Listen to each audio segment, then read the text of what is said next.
Bienvenidos a una edición más de La Cuadratura del Círculo. Es muy grato tener con nosotros ahora a Juan José Cárdenas, líder en proyectos de infraestructura de Ernst Young Law o EY Law, y nos acompaña también Fernando Sillonis, que ha tenido una importante experiencia en su paso por la gobernaduría de Ica respecto a las inversiones en infraestructura. Bueno, para comenzar, Juan José, tú que conoces tanto el tema y lo has vivido de cerca, tenemos ahora una situación inédita. La economía está parada, las obras de infraestructura grandes han caminado muy lentamente durante este gobierno, pero ahora es todavía peor. ¿Y cómo se podrían reanudar? ¿Cómo salimos de este entrampamiento? ¿Y crees que en lo que queda de este gobierno se va a poder reactivar alguno de estos proyectos? Hola, Gonzalo, gracias por la invitación, gracias Fernando, un gusto estar con ustedes conversando ahora. A ver, yo creo que si antes teníamos un problema ¿no? del tiempo que nos toma ejecutar proyectos, ¿no? Ahora tenemos dos problemas, ¿no? O ese problema se ha agravado con el COVID-19, y tenemos un segundo problema, que es que tenemos que reconstruir el pipeline de proyectos hacia el futuro, ¿no es cierto? Que hace no sé, probablemente 5 años seguimos con el mismo pipeline que se va simplemente prorrogando en el tiempo. Y no hemos un poco perdido la credibilidad que teníamos como país frente a inversionistas con esos pipelines de proyectos. Entonces creo que tenemos un reto. Si antes el reto era grande, ahora el reto es enorme, ¿no? ¿Cómo hacer para que los proyectos en ejecución y que están retrasados vuelvan a los tiempos que debían, ¿no? Y esa inversión que está comprometida se ejecute realmente, ¿no? Y segundo, cómo relanzamos, ¿no? Aunque esa palabra se ha usado mucho, cómo hacemos un proyecto, una lista de proyectos, un pipeline de proyectos que sea creíble y además que cumplamos, ¿no? Que efectivamente los anunciemos, ¿no? Pero los licitemos. Y ahí entran, seguramente después conversaremos de eso, los mecanismos de gobierno a gobierno, ¿no? Cómo puede conjugarse eso con APPs, etcétera. Y ahí creo que hay muchas cosas que podemos conversar, ¿no? Y sobre la pregunta de qué hacemos con los proyectos actualmente, yo creo que esta situación de pandemia, como ha agravado las demoras de los proyectos que ya existían, muy probablemente vaya a requerir que esos sean solucionados con una adenda a los contratos de concesión, ¿no? De manera que se reequilibre la situación, reconociendo los costos, eventualmente difiriendo inversiones si no son necesarias hoy día, porque el flujo de una infraestructura se ha reducido, el flujo de usuarios, ¿no? Y por lo tanto no tiene sentido hacer inversiones hoy día, etcétera. Pero eso pasa por una evaluación proyecto por proyecto, que tiene que ser rápida. O sea, no podemos tomarnos los tiempos que nos tomaban antes hacer adendas, ¿no? Que podían demorarse mínimo 1 año y medio y si no 4 años. Esta semana conversaba con un concesionario que tiene una adenda que está trabajando por unos, no sé, 10 o 20 millones de dólares, que tiene 6 años, ¿no? Una adenda muy sencilla, pero tiene 6 años del proceso de la adenda. Eso no funciona. O sea, creo que hoy día ya no podemos tener ese tipo de tiempos para procesar mecanismos como las adendas que van a hacer que inversiones sean viables. Hoy día necesitamos la inversión. Entonces, creo que por ahí va a tener que haber un procedimiento que sea eficiente, transparente, pero mucho más rápido para que se tomen decisiones y se reequilibren los proyectos que han sido afectados por el COVID-19, ¿no? O sea, y por eso lo mencionaba hace un par de semanas en un artículo en gestión sobre estas adendas COVID, ¿no? O sea, creo que el COVID-19 nos va a llevar, no digo en todos, pero sí en muchos proyectos en los cuales vaya a tener que entrarse en una evaluación de una adenda para que el proyecto sea viable, ¿no? Bueno, Fernando, ¿tú qué piensas al respecto? Tú dirás que soy un disco rayado, pero todos las cuadraturas del círculo me llevan al diseño institucional. Yo viví una frustración indescriptible en Proinversión de ver cómo literalmente maltrataron al proponente, ¿no?, que era la empresa Cobra con Acciona, ¿no?, para un proyecto de afianzamiento hídrico en Ica, ¿no? Y literalmente le pedían al proponente corregir estilos de redacción, nada sustancial. A eso llegó el maltrato, ¿no? Después, soy testigo, ¿no?, de cómo el gobierno, el Ministerio de Transporte, Proinversión, Provías, desecharon una propuesta de iniciativa privada para el ferrocarril de Apurímac a Marcona, ¿no? Las empresas mineras de toda la franja mineralizada, preocupadas por la situación de los bloqueos de carreteras y la convulsión social, propusieron, ¿no?, llevar a cabo una iniciativa y no fueron atendidas, ¿no? Después OHL, yo estuve acompañando a los proponentes en Palacio de Gobierno, cuando el presidente Vizcarra era ministro de Transportes y Kuczynski era presidente de la República, ofreciendo un evitamiento de Ica, ¿no? Ica hoy día es una congestión brutal a la hora del tráfico y la carretera panamericana cruza Ica, ¿no? Entonces, tampoco fueron atendidos, ¿no? Y todas son iniciativas privadas autosostenibles, no requerían de financiamiento público. Entonces, mi conclusión es que estamos fallando en la institución, ¿no? El diseño institucional. O sea, Proinversión simplemente puede pasarse los años sin resolver problemas, sin firmar adendas y convenios, y no pasa nada, ¿no?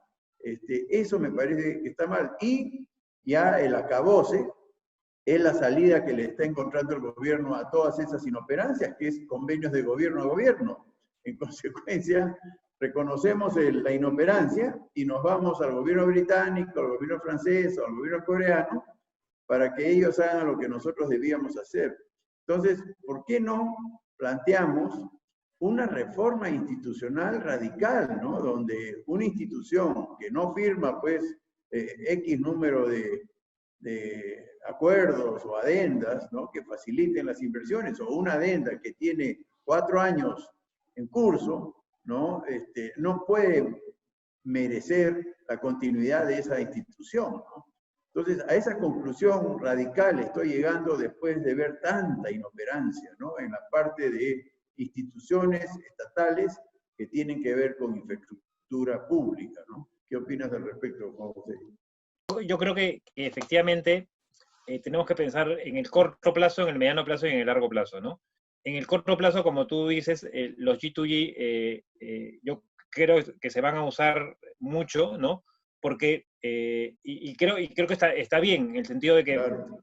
prefiero tener inversión en infraestructura, aunque sea a través de un acuerdo gobierno-gobierno, a no Claro. tenerla. Creo que hay que ser práctico, ¿no? Totalmente Entonces, de acuerdo. funcionó para los sudamericanos, cada obra es diferente, vamos a ver cómo funciona para la reconstrucción, pero digamos que Tenmeis y Arup, ¿no?, de empresas de primera línea con el gobierno británico atrás, da una cierta seguridad de que ese proyecto se van a hacer y se van a hacer en tiempo, entiendo que están corriendo, entonces sería una buena muestra que la reconstrucción del norte, que ha llevado 4 años y ha avanzado muy poco, ¿no?, en 2 años se haga lo que se planea hacer, ¿no? Entonces, pero claramente, como tú dices, Fernando, creo que hay que apuntar a que ese no puede ser el mecanismo permanente. Entonces, a mediano plazo, mientras hacemos obras con vía gobierno a gobierno, que no significa que no se puedan hacer APPs también, lo conversamos después, pero tenemos que corregir el diseño institucional, ¿no?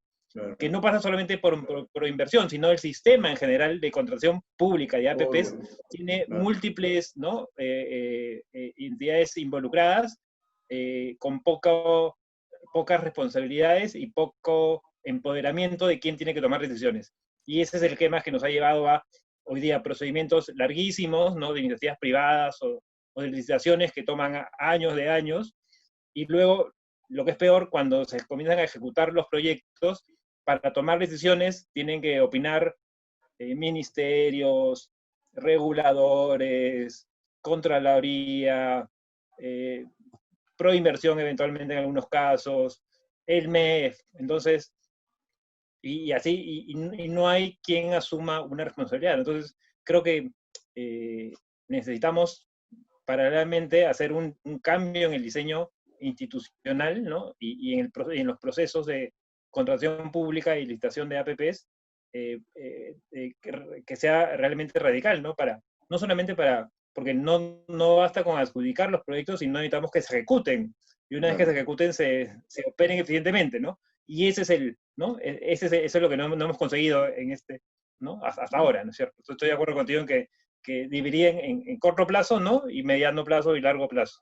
Bueno, yo creo que hay, para empezar con lo del comienzo, prácticamente nos hemos habituado a que los proyectos de APP demoren muchos años, mucho más de lo previsto. Majesiguas creo que empezó en el 2010 y aún no arranca, y así, hay numerosos ejemplos. Entonces, hay algo de fondo aquí que hace que nos acostumbremos a la mediocridad de la gestión pública.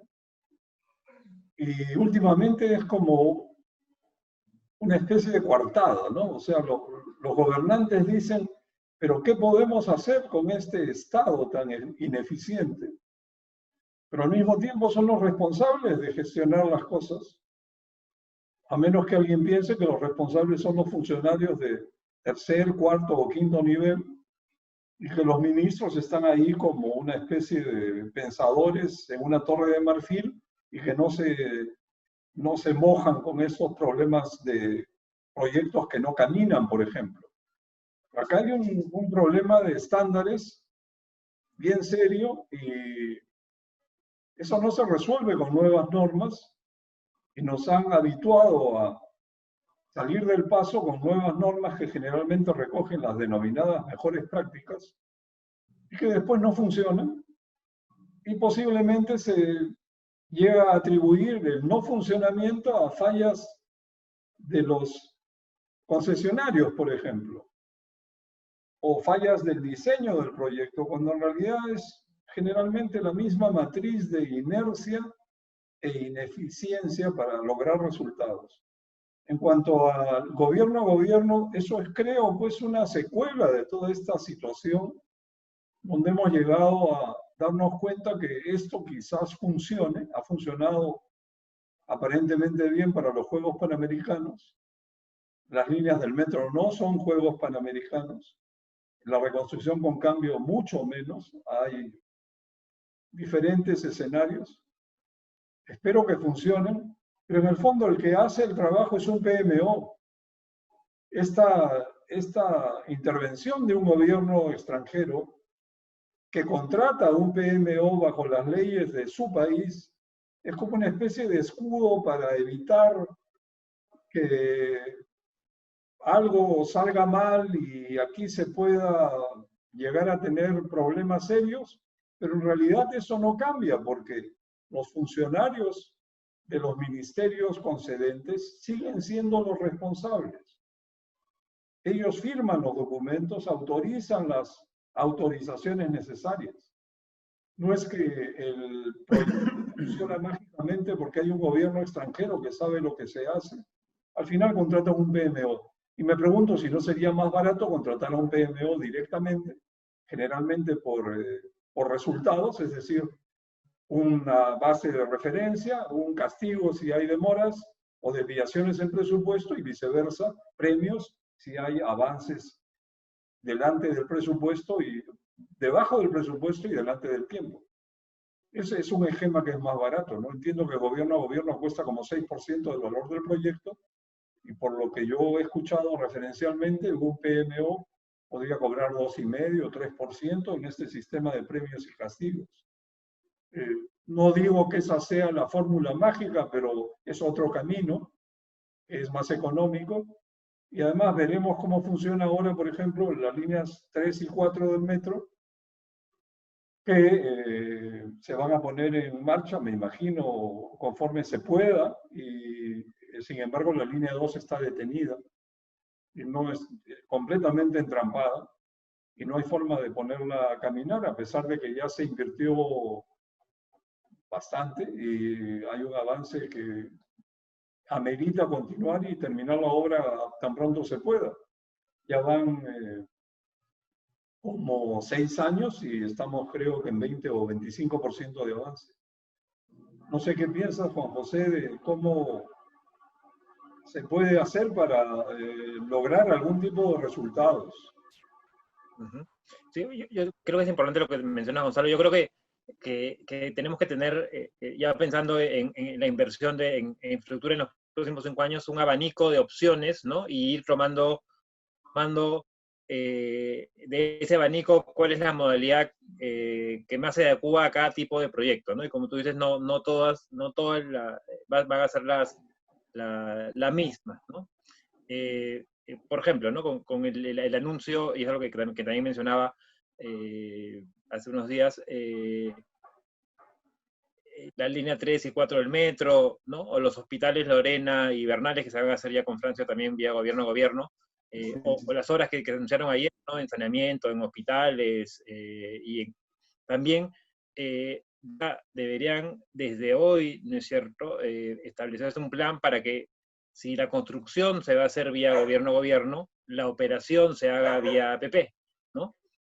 Porque creo que tenemos muy claro, ¿no? Algunos que la operación de esta infraestructura va a ser mucho más eficiente en manos del privado, con el Estado supervisando y controlando que cumpla niveles de servicio, ¿no? Que es como debería funcionar, pensando siempre en el servicio al ciudadano, y de esa manera tenemos, bueno, el aeropuerto Chinchero es lo mismo, pero tenemos que desde el día 1, si anunciamos que se va a hacer un proyecto vía gobierno a gobierno, que es para la construcción, cómo se va a operar, y tenemos que lanzar paralelamente, y creo que ese sería un buen esquema en el cual se lancen se ha anunciado vía gobierno a gobierno la construcción, vía APP la operación de esos proyectos, ¿no?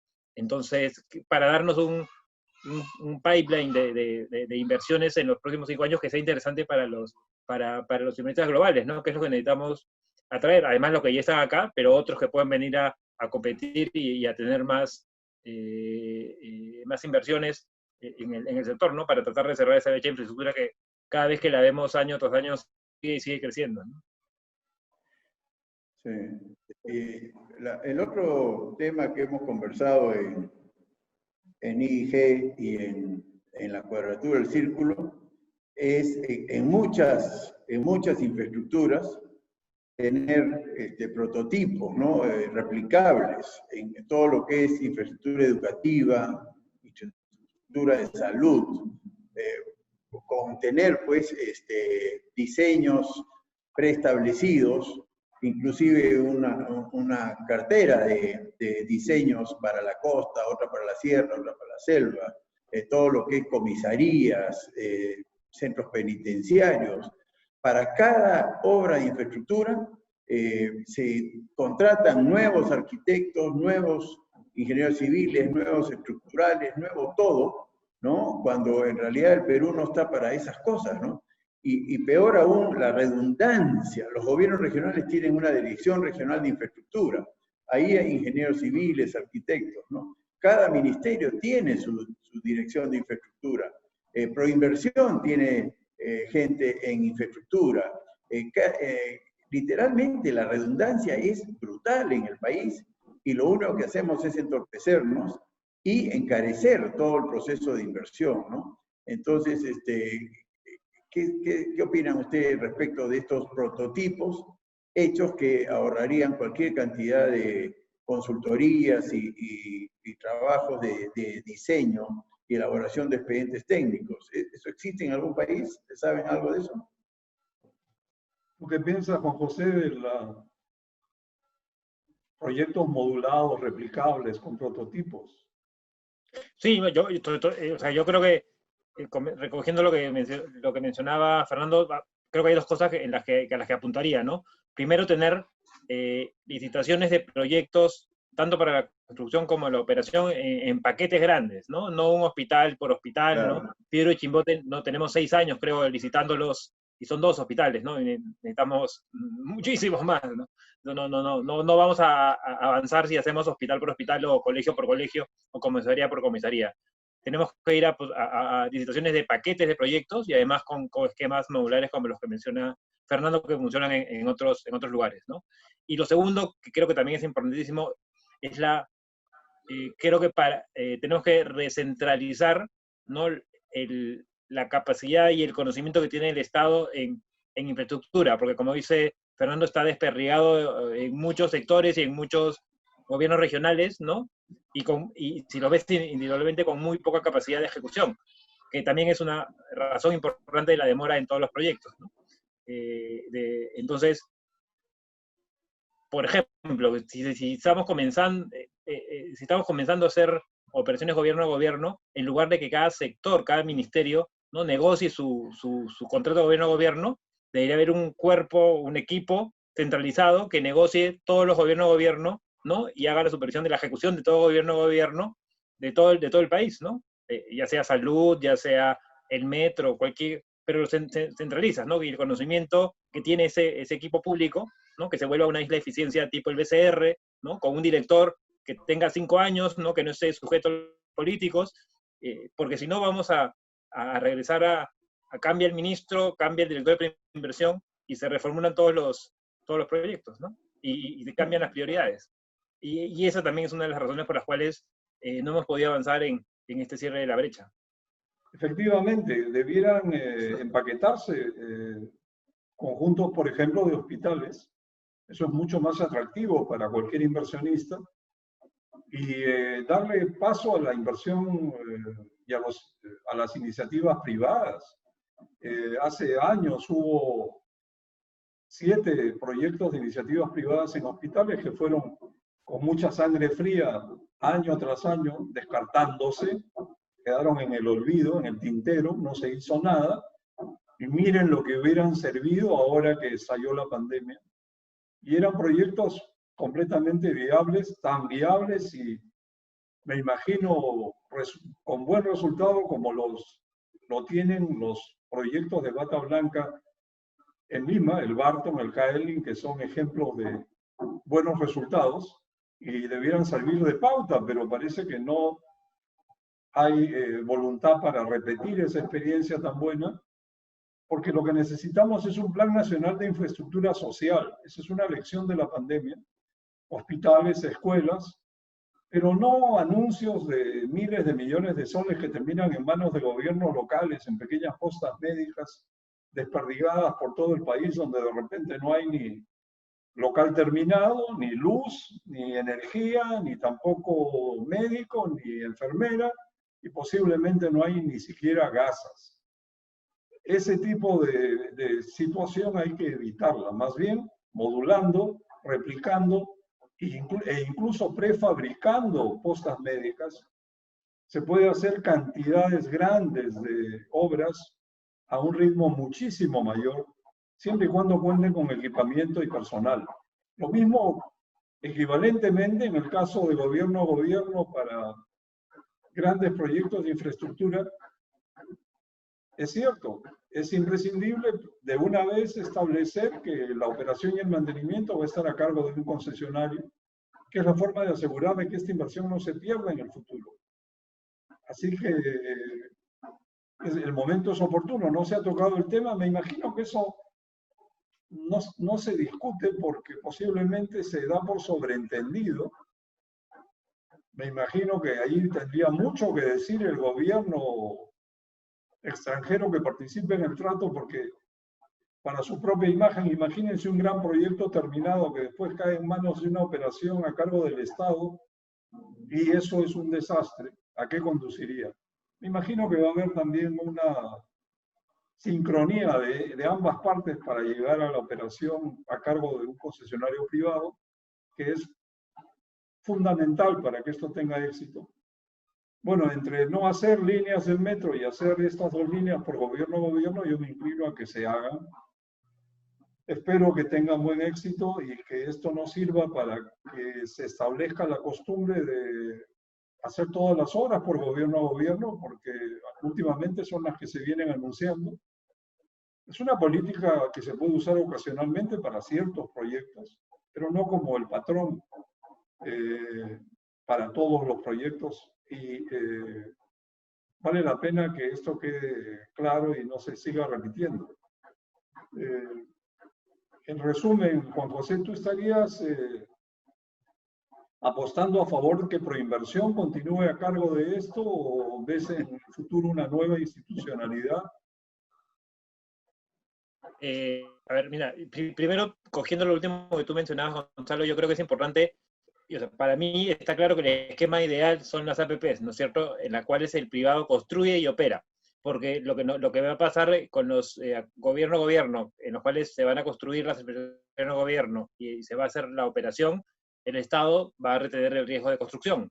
Obviamente no se lo va a poder trasladar al concesionario, porque el Estado es el que está construyendo a través del mecanismo gobierno-gobierno, ¿no?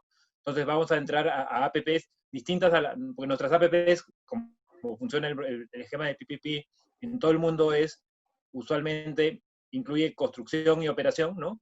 Y transferencia de ambos riesgos al privado, ¿no? Es un esquema de gobierno para construcción y APP para la operación, el riesgo de construcción se queda en el Estado, ¿no? Entonces, por eso digo que hay que, pero si queremos hacer inversión rápidamente, el Estado va a tener que asumir ese riesgo, creo, ¿no? Porque no, las APPs en estos proyectos que tienen mucho tiempo y no se han podido hacer, no las vamos a hacer. Pero tenemos que apostar a que en el mediano plazo el esquema a seguir sea el de APPs. Y mencionándolo y cogiendo eso con tu pregunta, yo creo que este rediseño institucional de cómo queremos manejar la inversión en infraestructura en el Perú, que no solamente pasa por Proinversión, ¿no?, sino pasa por el MEF, pasa por Contraloría, pasa por las competencias, ese es el que tenemos que reformar, ¿no? Porque si no, ¿no? El mejor pipeline de proyectos, que se llama Más Bonito en Blanco y Negro, al momento de ejecutar. Muy bien, creo que para todos está claro que en el futuro cercano la inversión en minería y las inversiones en infraestructura van a ser el motor de la recuperación de la economía, que esperamos sea en el más breve plazo. Y agradezco mucho a Juan José Cárdenas y a Fernando Sillones y será hasta otra próxima oportunidad. Hasta luego. Gracias.